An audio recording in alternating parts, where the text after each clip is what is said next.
速度和终极成就并无多大关联。届时必定清算。你要活着回来啊！不必这般看我，是会看向异域，快速决出胜负，如何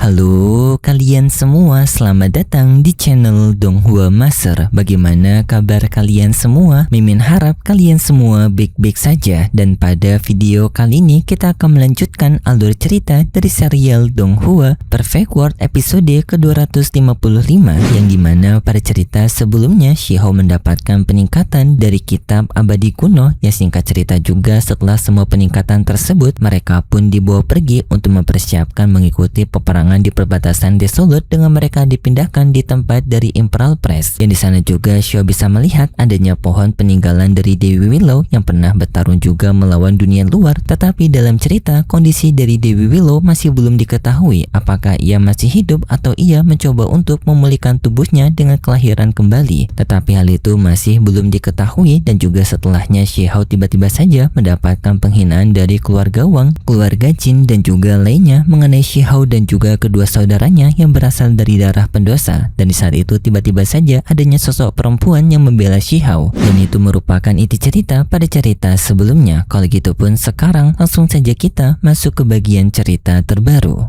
Cerita ini berlanjut dengan Shihou yang bertemu dengan sosok perempuan yang datang untuk membelanya, yang ternyata itu adalah Ye Qixuan. Yang di sana Shihou mengenali Qixuan, yang juga Qixuan demikian, dan di sana pun Qixuan menyambut kedatangan Shihou di Imperial Empress ini. Tetapi di sana para anggota dari rombongan keluarga Wang yang dipimpin oleh Wang Changheng, mereka di sana masih memojokkan Shihou dengan menyebut mereka sebagai keturunan darah pendosa. 这是最血一脉的后代。我刚才听到不少人大放众声，说该族被定在了耻辱。 Qixuan menghadapi para penghina tersebut dengan ia merasa jengkel karena ia telah mendengar keributan penghinaan mengenai darah pendosa. Yang rombongan dari para penghina mereka mencoba untuk meyakini Qixuan bahwasanya keturunan dari klan batu memang layak untuk disebut sebagai darah pendosa. Tetapi Qixuan menganggap tuduhan itu tidak benar, dan Qixuan pun justru menyuruh kepada mereka yang telah menghina klan batu untuk segera meminta maaf, dan bahkan bagi mereka juga yang telah berlebihan disuruh untuk menghukum diri mereka sendiri, yaitu dengan menampar diri sendiri. Hal itu membuat para penghina merasa marah kepada Qixuan dan menyuruh kepada Qixuan untuk tidak ikut campur dalam masalah ini. Mereka masih akan menuntut kepada klan batu untuk mendapatkan hukuman sebagai aib dari darah pendosa mereka, yaitu dengan mereka yang akan dipaku. Qixuan pun semakin kesal dan memberikan kesempatan terakhir kepada mereka untuk berhenti menghina suku batu. Tetapi para penghina tersebut mereka tidak takut dengan ancaman Qixuan. Bahkan mereka kembali lagi dengan ucapannya tegas bahwasanya klan batu layak untuk mendapatkan hukuman paku.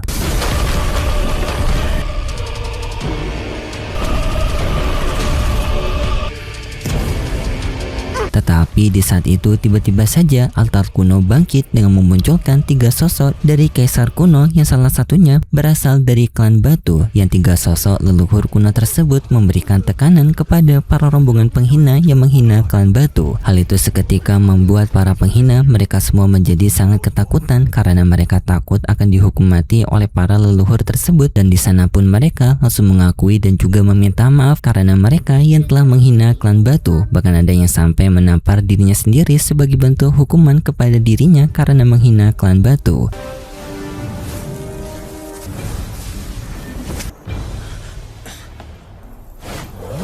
Setelahnya altar leluhur tersebut membawa Shihou dan juga lainnya pergi dari tempat tersebut, yang mereka pun berpindah ke tempat lokasi dari altar leluhur. Yang di altar leluhur ternyata tidak adanya sosok dari para leluhur, tetapi hanya ada tiga patung pahat leluhur. Yang di sana juga Shihou melihat salah satunya, menyadari kalau itu salah satunya ada yang berasal dari suku batu. Shihou merasa bingung dengan kejadian sebelumnya, yang dimana mereka sebelumnya bisa melihat kekuatan dari para leluhur, tetapi ternyata di lokasi tersebut hanya ada patung patung para leluhur dan dari mana kekuatan leluhur sebelumnya muncul. Qingxian menjawab bahwasanya kekuatan tersebut hanyalah jejak kekuatan dari para leluhur yang tertinggal di batu ini. Yang ternyata Qingxian lah yang mengaktifkan kekuatan tersebut menggunakan tulang dari dunia luar, yang dimana karena tulang dunia luar ini mengandung rasa kebencian yang sangat kuat yang membuat 3 patung altar leluhur ini merespon rasa kebencian tersebut dan memunculkan sosok bayangan untuk menghadapi aura kekuatan dari tulang dunia luar. Dan untuk para kaisar leluhur, kebanyakan dari mereka juga telah tewas. Jadinya keberadaan dari kaisar leluhur merupakan keberadaan yang sangat langka. Shihao dibuat kaget bagaimana Qingxian memiliki tulang dari dunia luar. Qingxian menjawab kalau tulang itu ia dapatkan dari keluarganya. Yang sudah lama Qingxian menyimpan tulang tersebut, tetapi Qingxian menganggap tulang itu tidak berharga dan pada akhirnya Qingxian memiliki kesempatan untuk memanfaatkan tulang tersebut, yaitu untuk memancing kekuatan dari altar leluhur. Chou Yusheng kocaknya, ia justru merasa GR dengan menganggap Qingxuan suka kepada dirinya karena sampai menyelamatkan mereka menggunakan tulang dunia luar, yang walaupun tulang dunia luar tidak memiliki banyak kegunaan, tetapi tulang dunia luar itu sulit untuk bisa ditemukan di dunia mereka. Tetapi Qingxuan justru menggunakan itu hanya untuk menyelamatkan mereka, yang membuat Chou Yusheng merasa GR apakah Qingxuan suka kepada ia. Qingxuan memberikan jawaban tindak dengan memberikan sambaran guntur kepada Chou Yusheng, dan hal ini memberikan ide juga kepada mereka untuk menggunakan tulang-tulang dari dunia luar untuk bisa mengaktifkan kekuatan dari altar ini, yang untuk bisa memberikan pembelajaran kepada para penghina suku batu. Qingxian juga menasihati dengan cara mereka bisa untuk membuktikan kebenaran kalau suku batu bukanlah suku yang terhina, maka hal tersebut akan bisa untuk menghentikan penghinaan yang selalu diberikan kepada suku batu. Dan tak lama kemudian rombongan Shihao dipandu, yang lalu pun Shihao dan juga lainnya berpisah dengan Qingxian, yang di sana juga tampak Qingxian yang merasa begitu prihatin kepada Shihao. Ia mengetahui masa depan Shihao yang sangat besar, yaitu merupakan Kaisar Huang Tiandi, tetapi sayangnya ia sekarang masih mendapatkan penghinaan dari orang-orang yang bersumbu pendek.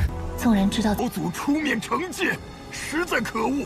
一脉祭祀他们的祖先。 Sedangkan untuk dari para pihak penghina, di sana mereka mengadu kepada utusan leluhur mereka kalau mereka sebelumnya telah ditipu oleh Qingxuan yang mengaktifkan kekuatan dari altar leluhur, yang membuat mereka mengira itu berasal dari leluhur sebenarnya, tetapi ternyata itu hanyalah berupa tipuan, dan mereka merasa tidak terima atas penipuan tersebut karena mereka juga menganggap hal itu telah menghina leluhur mereka. Jadinya pun mereka meminta bantuan kepada utusan leluhur untuk memberikan pembelajaran kepada Qingxuan dan juga rombongan Shihao yang berasal dari darah pendosa. Tetapi utusan leluhur menolak permintaan mereka, yang hal itu pun membuat para penghina menjadi sangat kesal. Tetapi Wang Changhe juga menenangkan kepada pihaknya bahwasanya mereka sekarang juga memiliki urusannya panjang. Sedangkan di tempatnya Shihao, mereka diantar ke tempat dari lokasi dari desa batu yang berada di dekat dari wilayah Imperial Empress, yang di sana penetua dari suku batu bernama Xiahode bertanya kepada Shihao apakah Shihao menggunakan marga dari nama keluarga Shi-nya. Shihao membenarkan hal tersebut, dan tak disangka penetua Xiahode tersebut ia justru menyayangkan Shihao menggunakan nama dari marga keluarga Shi, karena hal itu akan memberikan kesialan kepada Shihao dan juga memberikan nasib tragis kepada Shihao. Shihao ia bertekad untuk tetap memegang nama marga keluarga Shi-nya dan tidak akan merubahnya. Di sana juga adanya seorang anak kecil bernama Ashao yang memberitahu mengenai nasib buruk dari keluarga Shi mereka, yang dimana keluarga Shi selalu dipandang rendah dan juga selalu mendapatkan penghinaan dari keluarga lainnya, yang membuat nasib dari keluarga Shi menghadapi kehidupan yang terdesak. 一个最写着 Dan juga setelahnya Shihao melihat banyak anggota dari keluarga Shi yang dipulangkan dengan mereka yang berada di kota peti mati, yang dijelaskan bahwasanya keluarga Shi memiliki tugas yang berat pada medan pertempuran perbatasan Desolut, yang dimana keluarga Shi disuruh untuk mengikuti pertempuran di garis depan karena mereka yang dianggap harus menanggung kesalahan dari leluhur mereka dulu. Shihao pun langsung menegaskan kalau klan batu mereka ataupun marga keluarga Shi mereka bukan berasal dari darah pendosa, tetapi mereka berasal berasal dari darah yang terhormat, dan di sana pun Xiao bertanya kepada penetua Xiahoude apa sebenarnya kesalahan yang dibuat oleh leluhur mereka sampai membuat keluarga Xi mereka dihina seperti ini. Xiahoude menjelaskan karena dulu leluhur mereka pernah menghabisi anggota orang-orang penting dari pihak mereka sendiri. Xiao tidak menerima jawaban tersebut. Xiao yakin adanya alasan tersembunyi dari leluhur mereka melakukan hal tersebut, tetapi faktanya tidak ada yang mengetahui alasan dibalik dari leluhur mereka. Xiao pun bertanya, lalu siapa orang yang telah memberikan cap kepada klan batu sebagai darah pendosa? Penetua Xiahoude menjawab bahwasanya para anggota tersebut mereka sekarang telah musnah, yang jadi membuat mereka sekarang tidak memiliki kesempatan untuk mendiskusikan kepada pihak yang telah menghina dan juga menyebar kebencian duluan kepada suku batu mereka, yang sayangnya juga sekarang telah terlambat, yang dimana penghinaan kepada suku batu sebagai darah pendosa sudah menyatu bersama dengan darah dan daging dari seluruh pihak manusia mereka, jadinya akan sulit untuk bisa membersihkan suku klan batu mereka dari cap darah pendosa ini. Xiao semakin menjadi tidak suka atas tuduhan kepada klannya sebagai klan darah pendosa, dan Xiao pun bertekad untuk bisa membersihkan nama dari klan batunya, yang dimana Xiao memulainya dengan ia melatih para anggota generasi muda dari suku batunya. 你们已经无法承受太强的跑术，醉血十足收徒可死。 还不到时。 Tetapi di tengah pelatihan itu tiba-tiba saja adanya klan Celestial yang ingin mengganggu. Yang hal itu membuat penetua Xiahoude merasa khawatir dan meminta kepada klan Celestial untuk tidak melakukan perekrutan dalam waktu yang sangat dekat karena mereka baru saja telah mengalami kehilangan besar dari para anggota klan batu mereka yang telah gugur pada medan peperangan sebelumnya. Jika anggota klan batu terus mendapatkan desakan untuk mengikuti peperangan di perbatasan Desolate seperti ini terus, maka anggota dari klan batu bisa mengalami kepunahan. Tetapi ternyata tujuan utama dari klan Celestial tersebut datang ke tempat mereka hanya untuk mengunjungi Xiahou, yang dimana klan Celestial sekarang memuji perkembangan dari kekuatan Xiahou, dan juga klan Celestial merasa menyesal karena tidak menikahkan Xiahou dengan putri mereka yaitu Yunxi. Xiahou menyadari kalau klan Celestial hanya mencoba untuk memanfaatkan dirinya saja. 速度和终极成就并无多大关联。让你入赘我天人族，当年未将云溪数。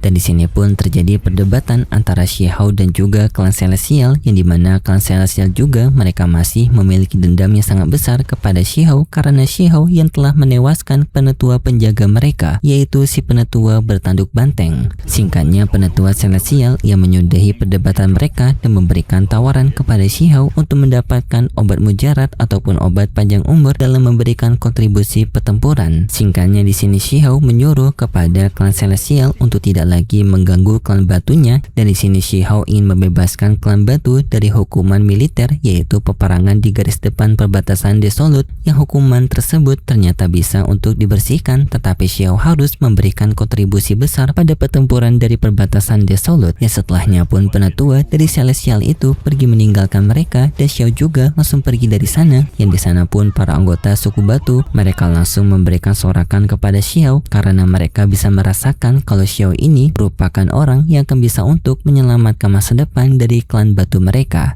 届时必定清算。你要活着回来啊！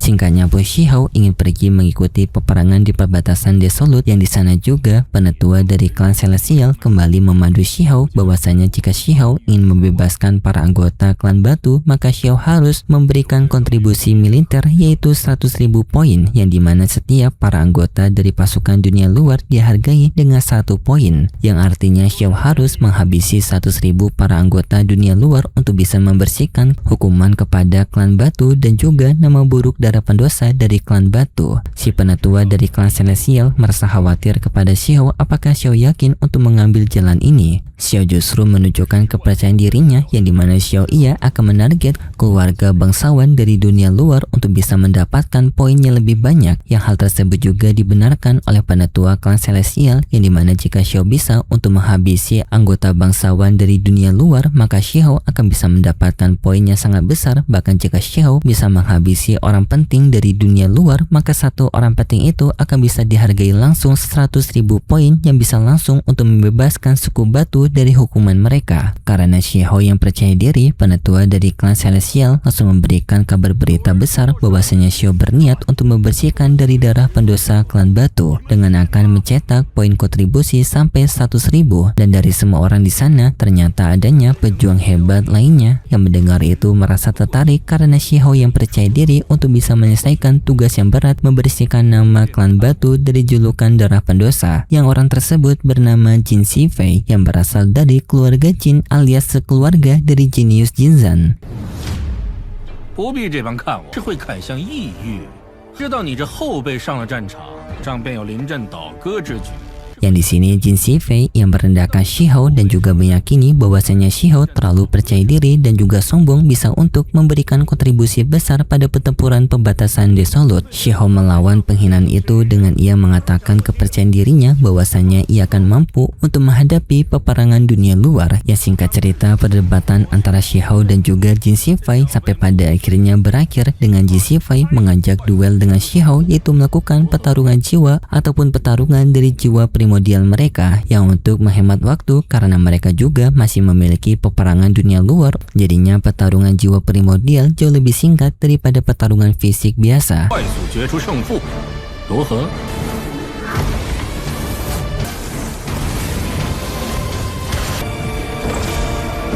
Shiho menerima tantangan tersebut, tetapi sayangnya sebelum pertarungan duel mereka dimulai, ceritanya bersambung. Dan untuk kelanjutan ceritanya kita akan lanjutkan lagi di minggu depan besok. Dan kalau gitu pun terima kasih buat kalian semua yang sudah menonton video ini sampai akhir. Jika kalian suka dengan video kali ini, bisa beri like serta subscribe, dan sampai jumpa di video selanjutnya. See ya!